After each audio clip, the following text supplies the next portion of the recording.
What if I could cut your debt payments in half without closing your business, without starting over, without burning yourself out? That's the power of the business reset. Welcome back to the Heartbeat of Money.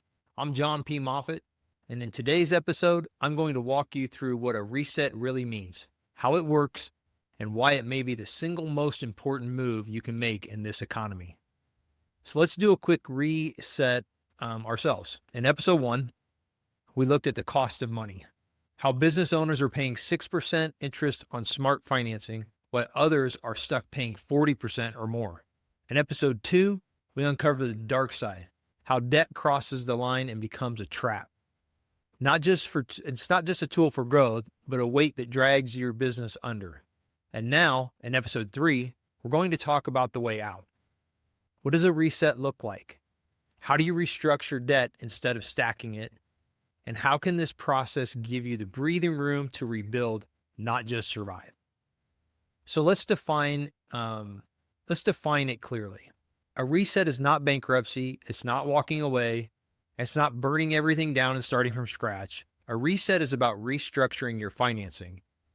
It's about moving from high interest, short-term, unstable debt into long-term, low interest, strategic capital.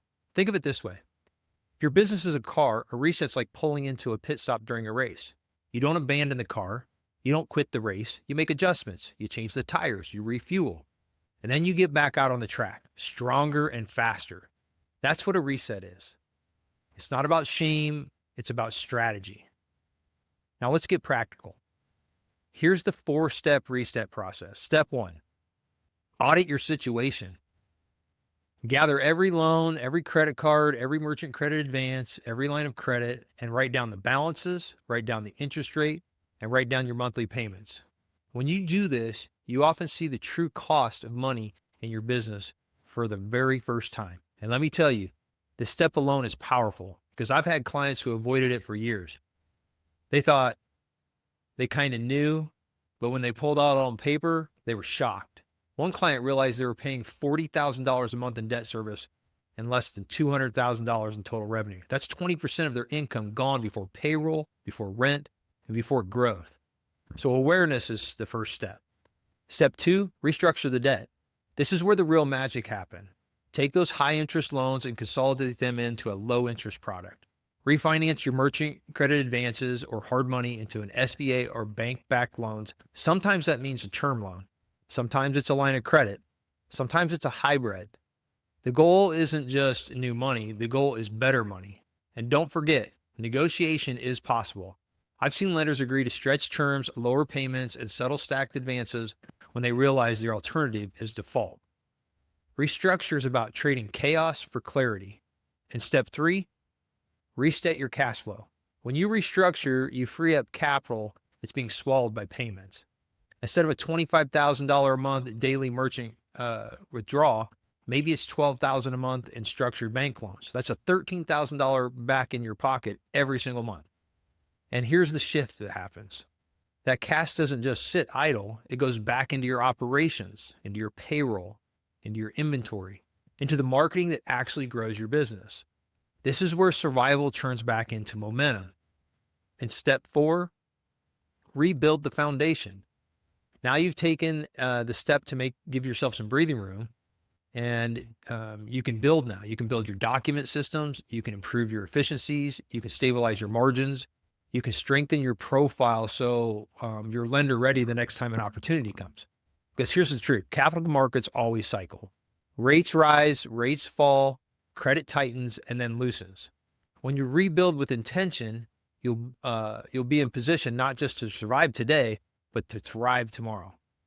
So that's the process. Audit, restructure, reset, and rebuild. Let me make this real for you by telling you a client story. I had one of my clients come to me with over $300,000 in stacked merchant cash advances, multiple lenders, daily withdrawals, an average interest rate of 28%. Every month before they ever opened their doors, money was being pulled from their accounts. And like so many others, they thought, if I could just make it through the next month, sales will catch up.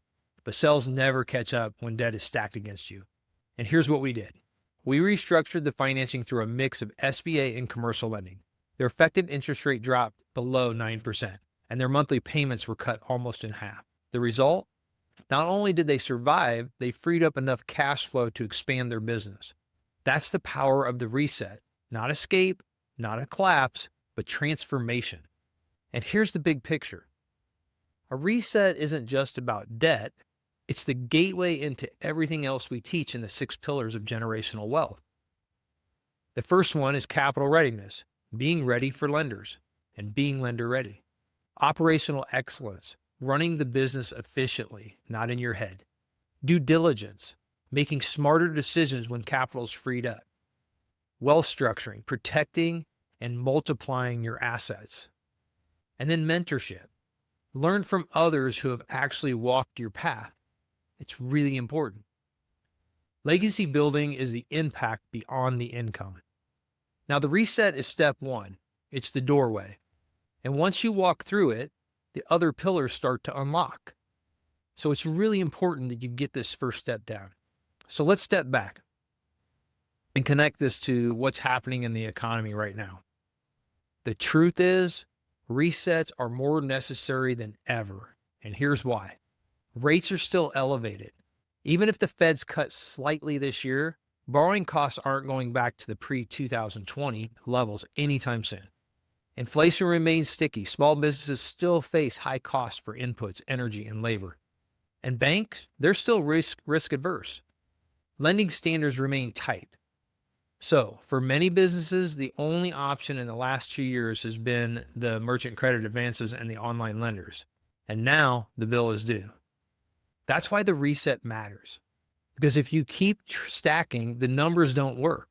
But if you restructure, if you realign your financing with your operations, if you give yourself a fighting chance to do not just survive this economy, but to position yourself to recover, that always follows.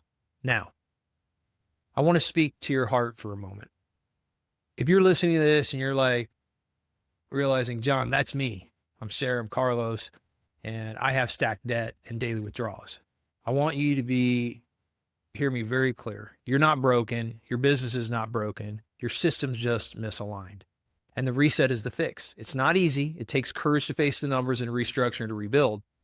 But I've seen it. I've walked it with clients, and I know if you take the steps, you can find the freedom again. So let me ask you, is your financing fueling your growth or trapping your business? If it feels like a trap, it's time to reset. Don't wait until your payments crush you. Don't wait until your options shrink. Audit, restructure, reset, rebuild. That's how you restart your business without starting over. And if you want to see how this looks step by step, I've built a resource called the Next Stage Wealth Legacy Builder. You can check it out at nextstagewealth.com. In our next episode, we're going to dive deeper into the capital side of this, how to actually move from high cost debt into smart, sustainable financing.